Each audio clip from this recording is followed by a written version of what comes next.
This is the 7 steps of my book, Spiritual Intelligence in 7 Steps, in about 5 minutes. The first step has to do with story. The stories we tell about ourselves really matter because they sift and filter and reveal what we sense we are. And the big story, the story of the emergence of Homo sapiens from our ancestors 200,000 years ago, has become dominated by utilitarian accounts of who we are, the struggle to survive. And this actually is being undone by developments in evolutionary biology, I believe. And there's a new story to tell, which is that we are at base Homo spiritualis. We develop the capacity to be curious about the world through ritual, through myth, through dream, in a way that has not been seen on planet Earth so far as we know. And we need this story of who we are to recover the sense of the centrality of spiritual intelligence to us. That leads to the second step, which has to do with how we understand our freedom. Our freedom nowadays is often told in terms of freedom of choice or freedom of voice, which of course are good things, but what's this freedom for? And spiritual intelligence knows that the freedom we have as Homo sapiens, as Homo spiritualis, is to align ourselves with the good that these capacities reveal to us, that we detect within ourselves. And then we find the true freedom, which the wisdom traditions tell us is aligned to being in service of that which is the source of life itself. There can be no greater life than that. This leads to the third step, which is to understand that there's something simple that runs through all the complexity, all the speed, all the dynamism of life. It's simple in the way that a white hole is simple. So simple that even the laws of physics can't describe it, and yet it gives birth to the whole of the cosmos. So metaphysically, there is a simplicity that can be known at the heart of all things, that anchors and orientates and is the wellspring, the flourishing of all that then is made manifest. The third step, we need to recover that sense of the simplicity that lies at the ground, which spiritual intelligence knows. It leads to the fourth step, which is to understand how our inner dynamism, our soul, our vitality, the ups and downs, the light, the darkness, the joys and the troubles that we experience day by day can be understood, but also can be understood so as to give way to a more profound sense of spirit or being, which we all share.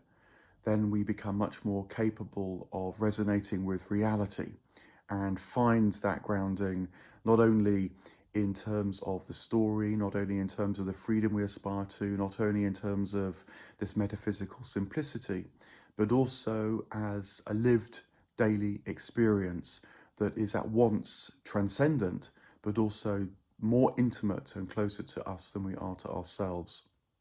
Step 4.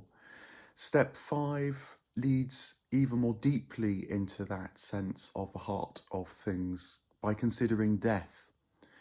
Any wisdom tradition worth its salt, in my view, must be able to deal with death not by trying to go around it or under it or avoid it, but to understand how death is part of life, to go through it. And spiritual intelligence knows that whilst there is terror and struggle with death, when it is faced head on and when it is encountered and gone through, it turns around into a portal that gives birth to more life. It's a natality that meets us in death. And that can be known day by day as well as at the end of our mortal lives. This leads on to step 6, which is about how we live those lives. And I think that we need to recover the older sense of what can guide us in life, which is based on virtue. These are the characteristics, the personal qualities that we have as individuals and as a society. And the point about virtues is that not actually they ultimately tell us what to do, whether that be good or bad, although clearly they do inform that, but rather virtues enable us to resonate with the wider reality that surrounds us so that we can know it within our souls, within our spirits, collectively as well as individually, and so become more and more one with the broader reality, the broader oneness that spiritual intelligence knows runs all things. That's step 6. And then step 7 is understanding spiritual intelligence in relation to time. Time has become dominated by clock time in the modern world, chronos, and we need to recover that sense of lived time, which can be called kairos, where constantly, moment by moment, sometimes in small ways, sometimes in large, reality as it is, as it relates to us, as it seeks to find and consciously join with us, even as we do with it, what I call the spiritual commons in my book.